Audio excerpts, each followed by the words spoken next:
Graça e paz para todos, eu sou o evangelista Luiz e esse é o canal Mergulhando na Bíblia, um canal feito para você.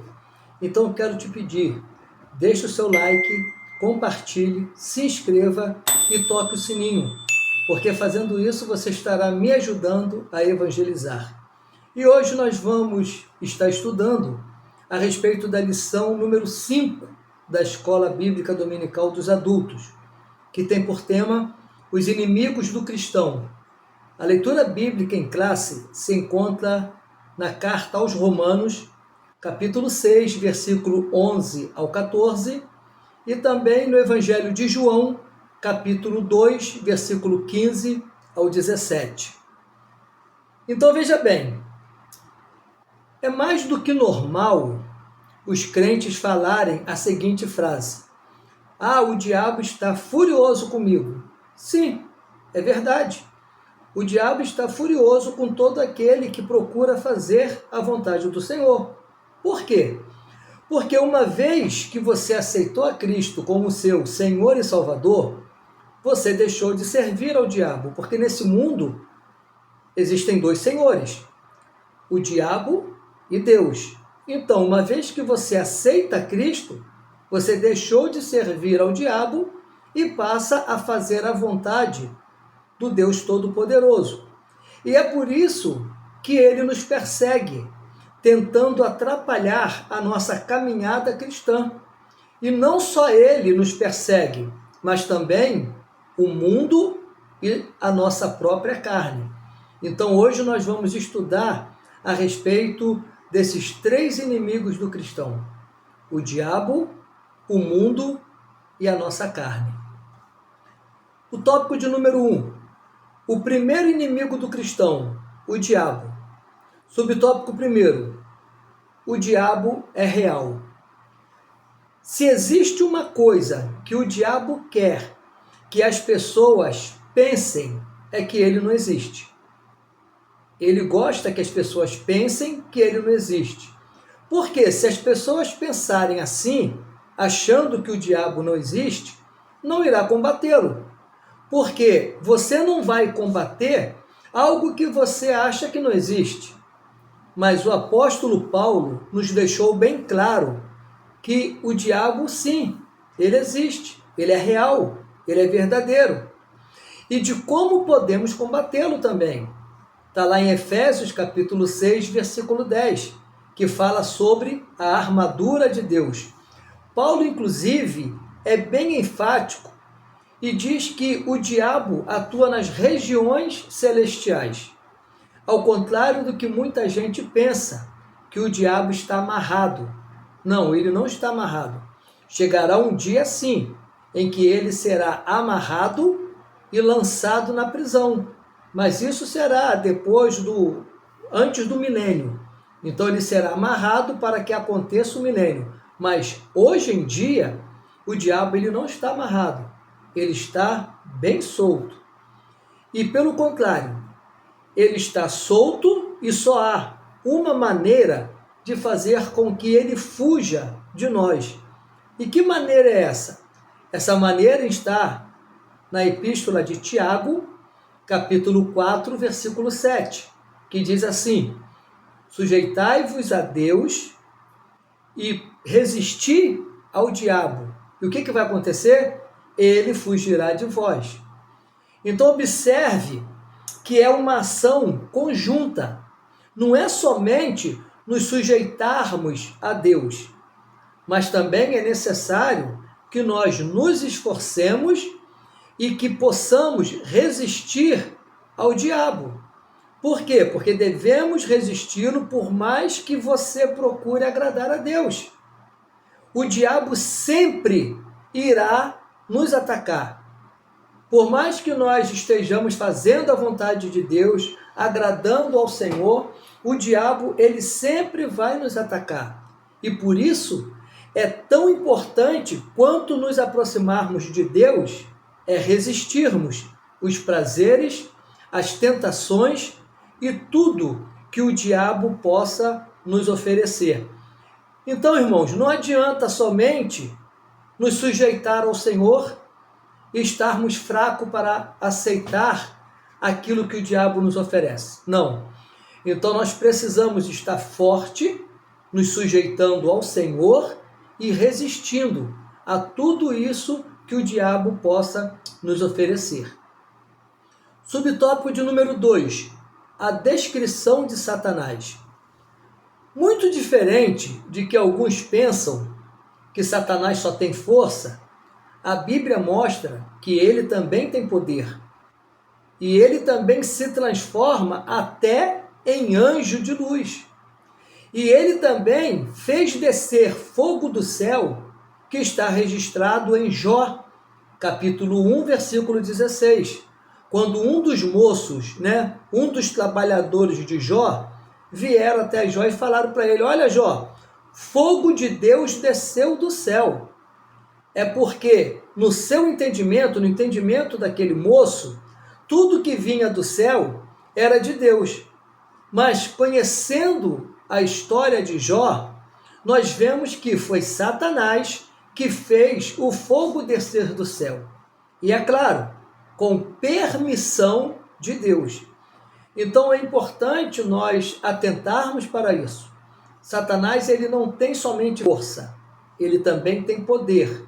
Só que o poder de Satanás é limitado. Só vai até onde o Senhor permite que vá. Então eu quero também te dizer que Satanás, ele não tem medo da Bíblia. Ao contrário de que muitas pessoas fazem, sejam elas evangélicas ou não, têm o costume de deixarem a Bíblia aberta em cima de um móvel, geralmente no Salmo de número 91 ou no Salmo de número 23, acreditando que fazendo isso, deixando a sua Bíblia aberta em um desses dois salmos, que geralmente são esses, o Salmo 91 e o Salmo 23, elas acreditam que estão protegidas do mal. Ora, o próprio Satanás citou a Bíblia para Jesus. Ele disse o seguinte: se você é filho de Deus, jogue-se daqui para baixo, pois está escrito: ele dará ordem aos seus anjos a seu respeito, e com as mãos eles o segurarão para que você não tropece em alguma pedra. Salmo 91, versículo 11 e o 12. Ou seja, o que realmente, irmãos, Satanás, ele tem medo não é da Bíblia, mas é do Deus da Bíblia. Porque ele citou a própria Bíblia para o Senhor Jesus. Então, não adianta nós deixarmos a Bíblia aberta em cima de um móvel dentro da nossa casa, e muitas das vezes a Bíblia já está até com as páginas amareladas, de tanta poeira, já tem traça andando, comendo as páginas da Bíblia, e a pessoa se sentindo segura, achando que nada vai acontecer contra ela. Não.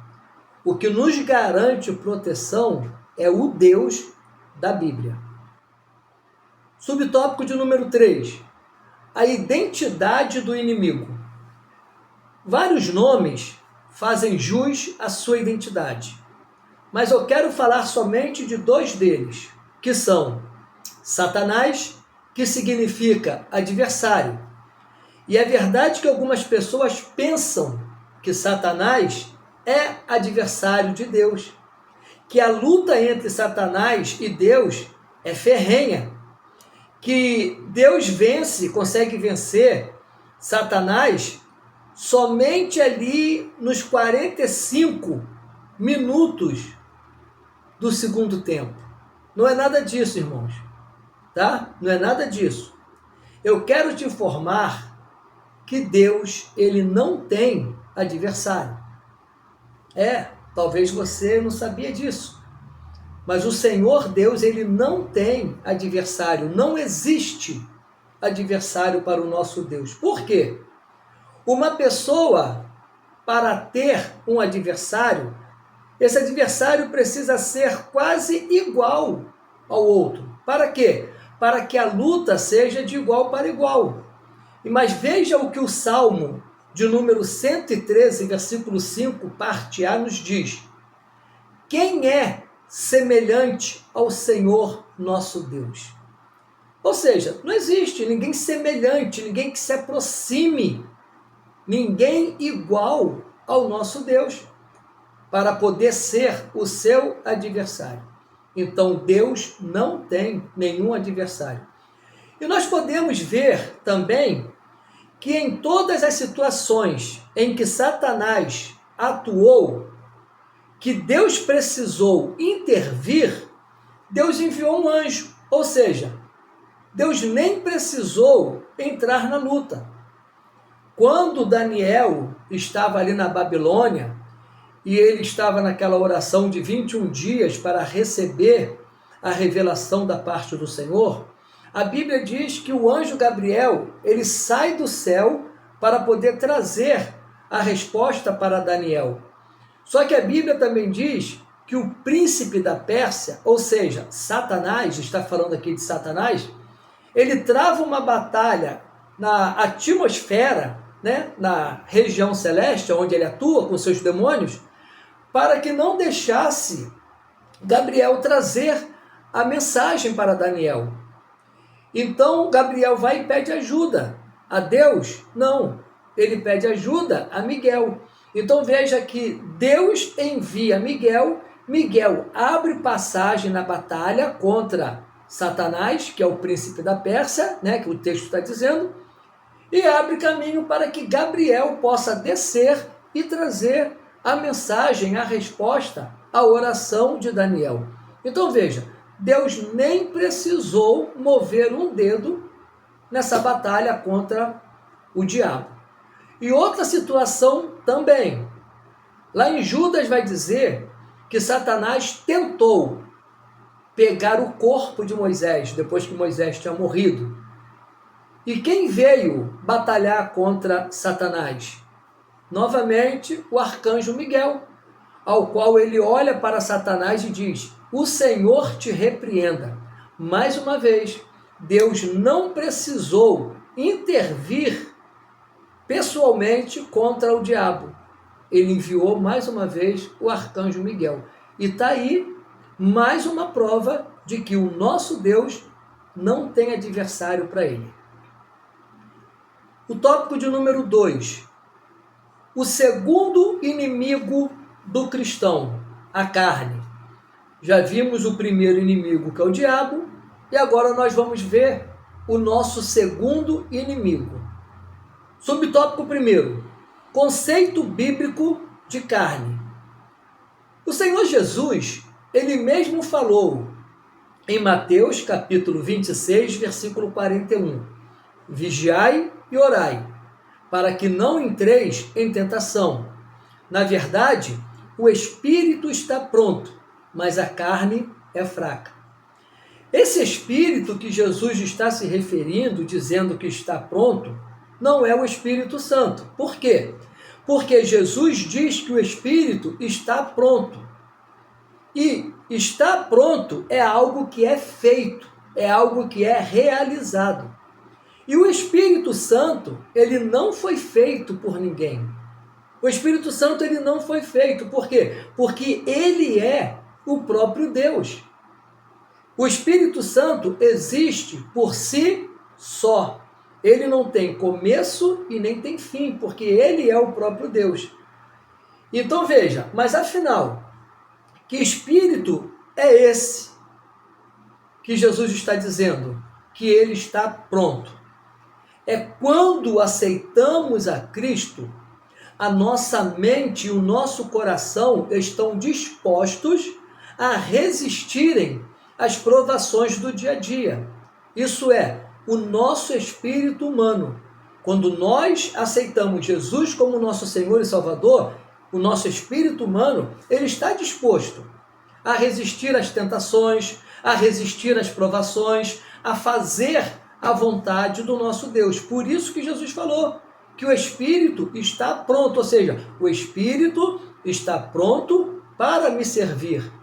Só que a nossa carne, ela tem tendência a se inclinar para os prazeres, para os desejos da vida. Ou seja, a nossa carne, ela batalha contra tudo aquilo que o nosso espírito quer fazer para agradar a Deus. É a nossa carne que sente cansaço, que sente preguiça, que sente sono, e tudo isso às vezes nos impede de servirmos ao Senhor como ele merece ser servido. Então tudo isso, todo esse desânimo que nós sentimos, vem da nossa carne. E nós podemos fazer aqui uma analogia. Como?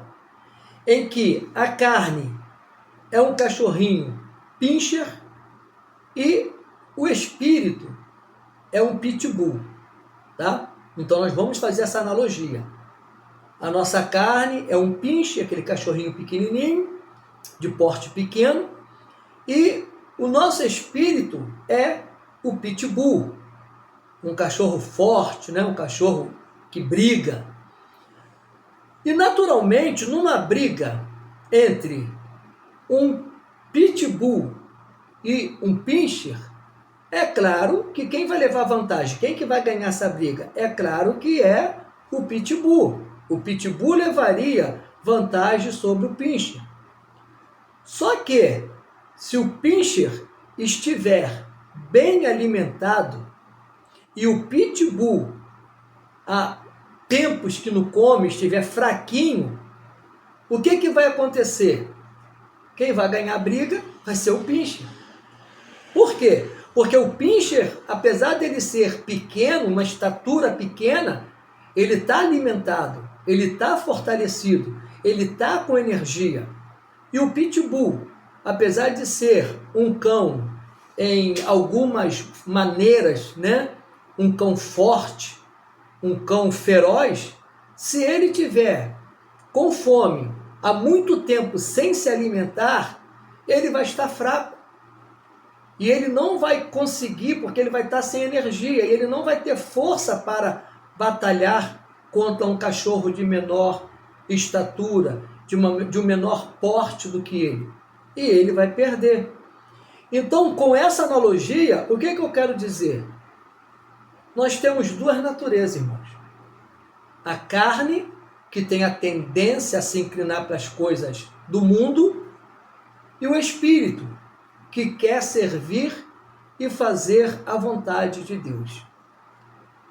A quem você tem alimentado?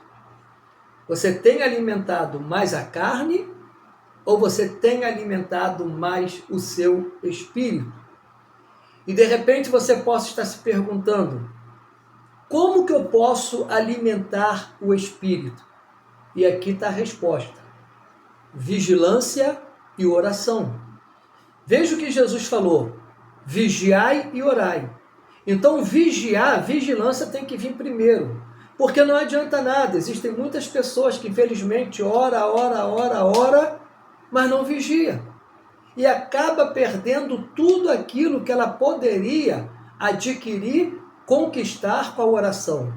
Então primeiro é necessário, é preciso que haja vigilância e depois oração. Aí sim, se nós vigiarmos e orarmos, vai dar certo e nós estaremos alimentando sim o nosso espírito. Subtópico de número 2. A carne no Novo Testamento. A tendência natural da carne é pecar. E por isso é importante a vigilância, a oração e o jejum.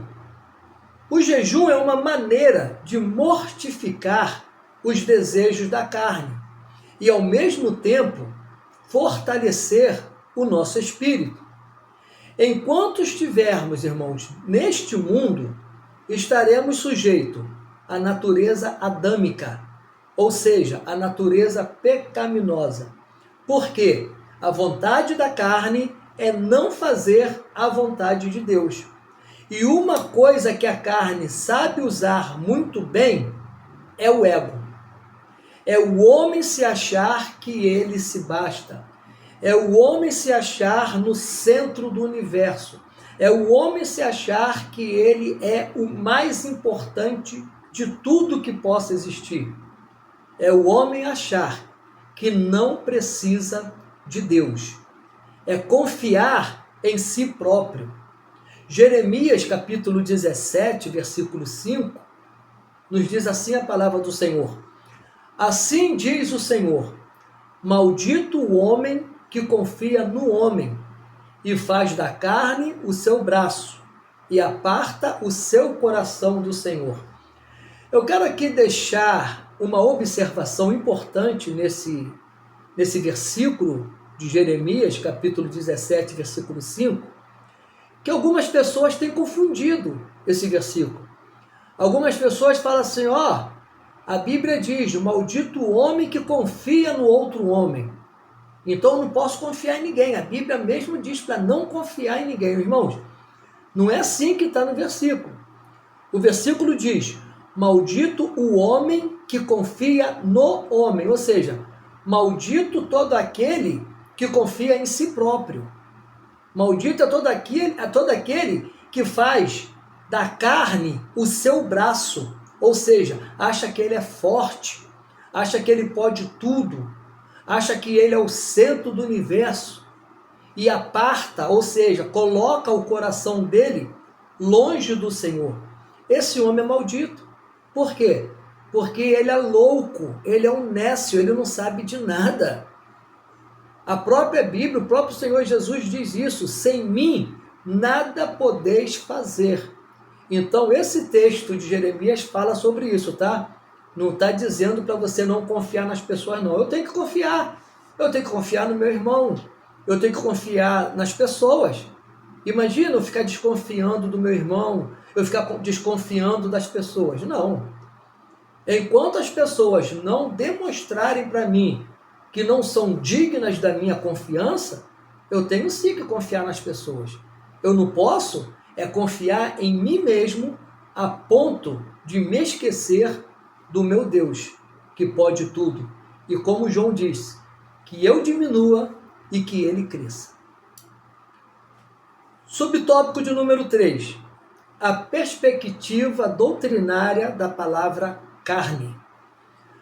Antes do pecado, a natureza humana não tinha pecado. Ela era perfeita. Depois do pecado de Adão e Eva, a carne se tornou pecaminosa. E por causa da legalidade que Adão e Eva deram para o pecado, é por isso que Paulo ele vai nos dizer, lá em Romanos capítulo 3, versículo 23, a legalidade de Adão e Eva que deram para o pecado, o que aconteceu? Porque todos pecaram e destituídos estão da glória de Deus. E é por isso que a nossa carne não deseja fazer a vontade de Deus. E não adianta, muitas vezes a pessoa fala assim, mas eu não roubo, eu não fumo, eu nunca matei ninguém, eu não desejo mal a ninguém, eu desejo saúde, paz, felicidade, prosperidade para todo mundo. Não, não adianta. Porque a Bíblia diz que todos pecaram. Todos. Por causa do pecado de Adão e Eva, todos nós nos fazemos pecadores. Agora, e por causa desse pecado, estávamos destituídos da glória de Deus, ou seja, estávamos afastados da glória do Senhor. Éramos inimigos de Deus. Mas através do momento, apesar do momento, depois do momento que nós aceitamos Jesus como nosso Senhor e Salvador, aí sim, agora nós nos aproximamos da glória do Senhor, agora nós somos filhos de Deus por adoção, a aceitação a Jesus Cristo como nosso Senhor e Salvador. Então agora nós não somos mais inimigos de Deus, somos filhinhos de Deus e podemos entrar com ousadia no seu santuário e chamá-lo de Abba Pai. Tópico de número 3. Agora vamos ver o terceiro inimigo do cristão. O mundo. O mundo é o terceiro inimigo do cristão. Subtópico de número 1. perspectiva bíblica da palavra mundo. A Bíblia fala de 3 mundos, tá? 3 mundos. São eles: o mundo humanidade, o mundo planeta Terra e o mundo sistema que está aí, operando, tá? Então esses são os 3 mundos. Vamos ver o primeiro mundo, que é a humanidade. João, capítulo 3, versículo 16, que é o texto áureo da Bíblia, que diz que Deus amou o mundo de tal maneira que deu o seu Filho unigênito para que todo aquele que nele crê não pereça, mas tenha a vida eterna. Então veja, Deus amou o mundo de tal maneira que deu o seu Filho para morrer por ele. E quem é esse mundo? A humanidade. Foi por causa de mim e de você, foi por causa do nosso pecado que Deus olhou e deu o seu único Filho, Jesus Cristo, para morrer por nós. Então o primeiro mundo está em João 3,16, que é a própria humanidade. Agora nós vamos ver o segundo mundo, que é o planeta Terra. João capítulo 17, versículo 15, diz assim, na oração de Jesus: não peço que os tire do mundo, mas que os livre do mal. João capítulo 17, versículo 15. Ou seja, que mundo é esse? É o planeta Terra. É o lugar onde nós moramos, onde nós vivemos. Então Jesus pede a Deus Pai para que não nos tire do mundo, mas que possa nos livrar, nos proteger de todo o mal. E agora nós vamos ver o terceiro mundo, que se encontra na epístola, primeira epístola de João, capítulo 2, versículo de número 15. Que terceiro mundo é esse? É o mundo como sistema. É o mundo onde Satanás ele está operando, ele está atuando. Veja o que diz em 1 João capítulo 2, versículo 15. Não ameis o mundo, nem o que no mundo há. Se alguém ama o mundo, o amor do Pai não está nele. Então, esse mundo aqui não é o mundo que nós vemos. Não são as praias, não são os montes, não são os animais, não é nada disso. Tudo isso aí foi criado por Deus. O que João está dizendo aqui para nós não amarmos o mundo é esse sistema que o mundo tem colocado para nós. É ser favor ao aborto, ser favor à legalidade das drogas, ser favor ao adultério, ser favor ao casamento homoafetivo. Então é esse sistema que está corrompido, é esse sistema que está contaminado pelo inimigo, que é o terceiro mundo, ok? Subtópico de número 2.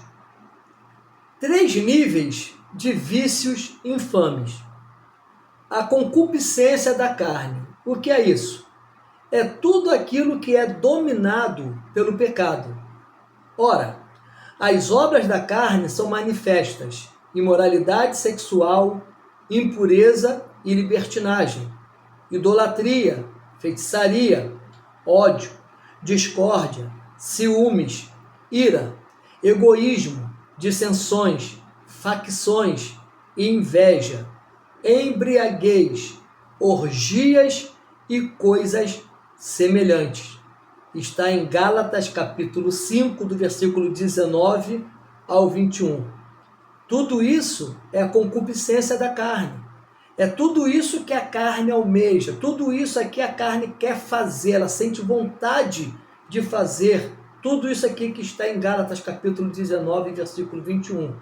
Isso se chama a concupiscência da carne. Agora vamos ver o que é a concupiscência dos olhos. É o desejo pecaminoso do prazer carnal, praticado na imaginação das pessoas. Ou seja, o Senhor Jesus disse: eu, porém, vos digo, Qualquer que olhar para uma mulher com intenção impura, no coração, já adulterou com ela. Mateus capítulo 5, versículo 28. Ou seja, na lei, o pecado só era se o ato fosse consumado. Jesus disse, olha, eu porém vos digo, que o negócio é mais apertado, o negócio é mais estreito. Se a pessoa olhar, tanto o homem olhar para uma mulher, ou vice-versa, a mulher olhar para o homem com desejo sexual, no seu coração já adulterou com ele ou com ela. Isso se chama a concupiscência dos olhos, ou seja, é desejar aquilo que não lhe pertence. Vamos para a terceira, a soberba da vida. E o que é a soberba da vida?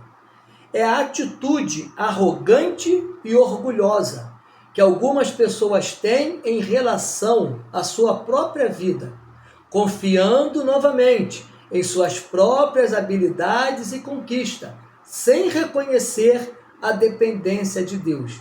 Ora, e nós vemos isso daí muitas vezes no mundo. As pessoas estudam, fazem uma prova, passam na prova e a pessoa começa a falar, olha, eu consegui passar na prova, eu tirei boas notas. Tudo bem, certo. Ela fez a parte dela. Ela estudou para poder passar na prova, é lógico, né? Tem o seu mérito? Claro que sim. Mas ela tem que saber que se ela teve a capacidade de estudar, se ela teve o esforço de estudar, se ela teve a saúde de estudar e a inteligência de estudar e guardar aquilo tudo que estudou, foi Deus. Então a pessoa não pode pegar tudo para ela, não. Primeiro Deus. Porque Deus deixou ela com vida, Deus deu inteligência, Deus lhe deu capacidade. Então, primeiro, passei na prova, graças a Deus. E depois ao seu esforço, ok? Não esqueça nunca disso, irmão. Tudo primeiro na nossa vida é Deus.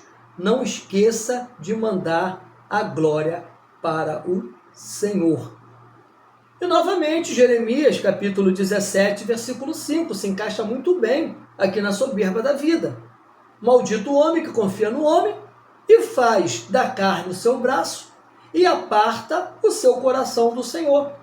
É aquela pessoa que acha que ela é autossuficiente, acredita só nela, acredita no dinheiro que ela tem, na posição que ela tem, no status que ela tem, no nome que ela tem e esquece do Senhor. Isso se chama soberba da vida. Subtópico de número 3. Vencendo o mundo. Como que podemos vencer o mundo? A Bíblia, ela está recheada de receitas de como podemos vencer o mundo. Olha só, oração, jejum, leitura da palavra, estudar a palavra, vestir a armadura de Deus e ter bom ânimo. Porque não adianta nada você fazer tudo isso, você orar, jejuar, vestir a armadura de Deus, ler a palavra, estudar a palavra, se você não tiver bom ânimo. Por quê? Porque você fazendo tudo isso, você está no mundo, você não pode esquecer disso, querido. Você está no mundo. E é lógico que o mundo ele vai te atacar. O diabo ele vai te oferecer os seus manjares. Então é por isso que nós precisamos, além de tudo isso, ter bom ânimo. Porque olha o que o Senhor Jesus nos deixou em João capítulo 16, versículo 33. No mundo tereis aflições. É interessante que tem pessoas que falam assim, né? Aceita Jesus que a sua vida vai ser uma maravilha a partir de agora. Tudo vai mudar na sua vida, vai ser tudo mar de rosa, você não vai ter mais problema.